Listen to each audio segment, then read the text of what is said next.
Pension తీసుకుంటూ వలసబాట పడుతున్నాడు, వెళ్ళిపోతున్నాడు దేశం వదిలి, రాష్ట్రం వదిలి. ఇగో ఇది ఆసరా పింఛన్దారుల వలసబాట. 5 ఏళ్లలో స్వస్థలాలను అంటే సొంత జాగాలను వదిలిపెట్టిపోయిన వాళ్ళు దాదాపు కాదు 2,24,125 మంది. ఆసరా పింఛన్దారుల వలసబాట 5 ఏళ్లలో మొత్తం 2,24,125 మంది సొంతూరులను వదిలిపెట్టి వేరే జాగాలో పోయి ఉపాధి కోసం వేరే జాగాలకు పోయి బతుకుతున్నారని చెప్పేసి సెర్ఫ్ చేసినటువంటి తాజా నివేదికల వెల్లడైంది. వారికి పెన్షన్ ఇవ్వాలన్నా వద్దా ఏందని చెప్పేసి సర్కారు ఆలోచిస్తూ ఉంది. కానీ ఆసరా పింఛన్ తీసుకునే వాళ్ళు సొంత ఊరిని వదిలేసి, అంటే ఎందుకు వదిలేస్తున్నారు? ఆ పింఛన్లు అందక, సమయానికి అందక, వాటి మీదనే ఆధారపడి ఉంటే ఇంట్లో కూటికెళ్ళదు. కాబట్టి ఏదో ఒక కూలి చేసుకోవాలి, ఏదో ఒక పని చేసుకోవాలి.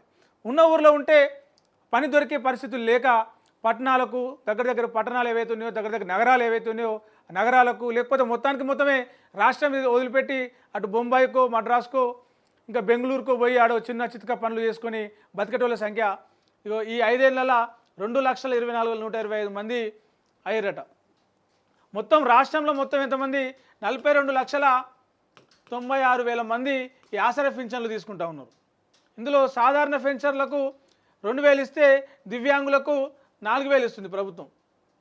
అయితే ఈ కేటాయింపుల్లో చాలా మొత్తం మిగిలిపోతున్నాయి. ఎందుకు మిగిలిపోతున్నాయా అంటే ఆ పింఛన్ మీదనే ఆధారపడి బతకలేక, ఆ పింఛన్ సరిపోక, పింఛన్ వద్దనుకొని పోయి వేరే రాష్ట్రాల్లో ఉపాధి కోసం పోయి అక్కడ బతుకుతున్నారని చెప్పేసి సెర్ఫ్ చేసినటువంటి క్షేత్రస్థాయి పరిశీలనలో ఈ విషయం తేలింది. అంటే మరి సగం అంటే మొత్తము ఈ మిగులుతున్న మొత్తాన్ని కూడా ప్రభుత్వం ఇతర ఖర్చులకు మళ్ళిస్తుందా, వారికే చెల్లించే దిశగా ప్రయత్నం చేస్తుందా, మరి దారి తప్పుతున్నాయి ఆ నిధులు? ఆసరా పింఛన్ లబ్ధిదారులు ఉంటారు, కానీ తీసుకోకుండా వెళ్ళిపోతున్న వాళ్ళు 2 లక్షల మంది, మొత్తం 42 లక్షల మంది ఉంటారు. 2 లక్షల మంది ఆ ఆసరా పింఛన్ తీసుకుంటలేరంటే మరి వాళ్ళకి అందుతున్నాయా? వాళ్ళకి తర్వాత ఇస్తున్నారా? బ్యాంక్ ట్రాన్స్ఫర్ ఏమైనా జరుగుతుందా? లేక మొత్తమే అవి పక్క సందులకు వెళ్ళి పక్క గల్లీలకు వెళ్ళి ఎవరెవరు జోబులకు పోతున్నారు అనేది కూడా కొంచెం ప్రభుత్వము అధికారులు దృష్టి పెట్టాల్సిన అవసరం ఉంది. 5 ఏళ్ల కాల పరిమితితో సమాచారం సేకరించగా 2,24,125 మంది వలస వెళ్ళినట్లు ఆసరా పింఛన్దారులు వలస వెళ్ళినట్టు వెల్లడైంది. ఇందులో అత్యధికంగా రంగారెడ్డి జిల్లా నుంచి 22,000 మంది అంట. రంగారెడ్డి జిల్లా నుంచి 22,000 మంది, సూర్యాపేటలో 21,000 మంది, కామారెడ్డిలో 17,000 మంది, మహబూబ్ నగర్లో 12,000 మంది, యాదాద్రి భువనగిరి జిల్లాలో 12,376 మంది వెళ్ళారు. కరీంనగర్లో 1000 మంది, పెద్దపల్లిలో 481, భద్రాద్రిలో 261, ఖమ్మంలో 214, రాజన్న సిరిసిల్ల 143 మంది పింఛన్లు ఆసరా పింఛన్లు తీసుకునే వాళ్ళు సొంత ఊర్లను వదిలేసి, ఉన్న ఊరిని వదిలేసి ఉపాధి కోసం ఆ పింఛన్ మీద ఆధారపడితే అంటే నెలంతా గడిచే పరిస్థితి లేక పింఛన్ వదిలేసుకొని ఊర్లో వదిలేసుకొని ఎక్కడెక్కడో ఉపాధికి వెళ్ళిపోతా ఉన్నారు. ఇందులో వృద్ధులు ఉన్నారు, వితంతువులు ఉన్నారు, దివ్యాంగులు ఉన్నారు. అంటే ఆ పింఛన్ ఎందుకు ఇవ్వాల్సాలంటే పంచాయతీలో కార్యదర్శులు, నగరాల్లో బిల్ కలెక్టర్లు వలస వెళ్ళిన వారి ఇళ్ళకి వెళ్ళి ఆరా తీశారు. ఎందుకు పోతున్నాయా అంటే 60 ఏళ్ళు దాటిన వారైనా తమ కుటుంబ స్థితిగతుల దృష్ట్యా చాలామంది పట్టణాలు నగరాల్లో ఉపాధి కోసం వెళ్ళినట్లు అక్కడ సెక్యూరిటీ సిబ్బందిగా, అంటే ఓ బిల్డింగ్కు సెక్యూరిటీగా పోతారు, లేకపోతే కొత్తగా కట్టే బిల్డింగ్లకి వాచ్మెన్లుగా పోతున్నారు, అడ్డకూలీలుగా పోతూ ఉన్నారు.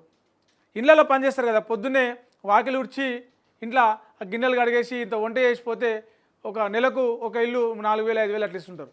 3,000 4,000 5,000 అట్లా ఒక 4 ఇళ్ళు చూసుకున్నా ఒక 15,000 20,000 సంపాదించుకోవచ్చు అనే ఆలోచనతో ఊళ్ళో వదిలేసి చాలామంది ముసలి వాళ్ళు, వితంతువులు, అంటే పిల్లలను కాపాడుకోవాలి. ఆ 2,000 మొత్తం పెడితే ఆ మందులకు సరిపోదు, ఏం సరిపోవు. ఆ ముసలి పనులకు ఆ ఖర్చులు ఈ ఖర్చులు ఉంటాయి, గోళీలు అని, సుట్ట అని, పొగాకని, తంబాకని, దానికి సంబంధించిన వాటి అన్నింటి కోసం ఆ 2,000 సరిపోక వదిలేసి ఇటు పట్టణాలు నగరాల వైపు వచ్చి కూలీలుగా, అడ్డ కూలీలుగా, వాచ్మెన్లుగా అని ఏమంటారు, దాని ఏమంటారు మన సెక్యూరిటీ గార్డులుగా, ముసలోళ్ళు మొగోళ్ళు అయితే సెక్యూరిటీ గార్డులు, వాచ్మెన్లుగా, ఆడవాళ్ళు అయితేనేమో ఇట్లా అడ్డ కూలీలు, ఇంకా ఉప్పర్ పని, రకరకాల పనులకు, ఇళ్ళ పనులకు పోయి వాళ్ళ కుటుంబాలను పోషించుకుంటున్న పరిస్థితి. ఇక్కడ లెక్కలు ఇచ్చారు. వృద్ధులలో మొత్తం 16,44,602 16,44,280 మంది మొత్తం వృద్ధుల పెన్షనర్లు ఉంటే అలా 1,20,000 మంది పెన్షనే తీసుకుంటలేరు. ఇక వితంతువులు 15,85,000 మంది ఉంటే అందులో 72,000 మంది పింఛన్ తీసుకుంటలేరు. ఇక దివ్యాంగులు 5,16,000 మంది ఉంటే అందులో 21,516 మంది పింఛన్ తీసుకుంటారు. ఒంటరి మహిళలు 1,43,930 మంది ఉంటే అందులో 3,551 మంది పింఛన్ తీసుకుంటున్నారు. గీత కార్మికులు 67,000 మంది చిల్లర ఉంటే 2,700 మంది అసలు పింఛన్ తీసుకుంటున్నారు. బీడీ కార్మికులు 4,25,000 మంది ఉంటే అందులో 2,000 మంది పింఛన్ తీసుకుంటున్నారు. చేనేత కార్మికులు 38,000 మంది ఉంటే అందులో 1,300 మంది పింఛన్ తీసుకుంటున్నారు. బీడీ టేకేదారులు 259 మంది ఉంటే అందులో 89 మంది పింఛన్ తీసుకుంటున్నారు. మొత్తం ఇట్లా పింఛన్ తీసుకున్న వాళ్ళ సంఖ్య 2,24,125 మంది. అంటే ఆ పింఛన్ తోటి వెళ్ళని పరిస్థితి, ఆ పింఛన్ తోటి గడవని పరిస్థితి. కాబట్టి దాన్ని వదిలేసి వాళ్ళు పింఛన్ లేకపోయినా సరే బతుకుదామని చెప్పేసి వదిలేసి వస్తూ ఉన్నారు.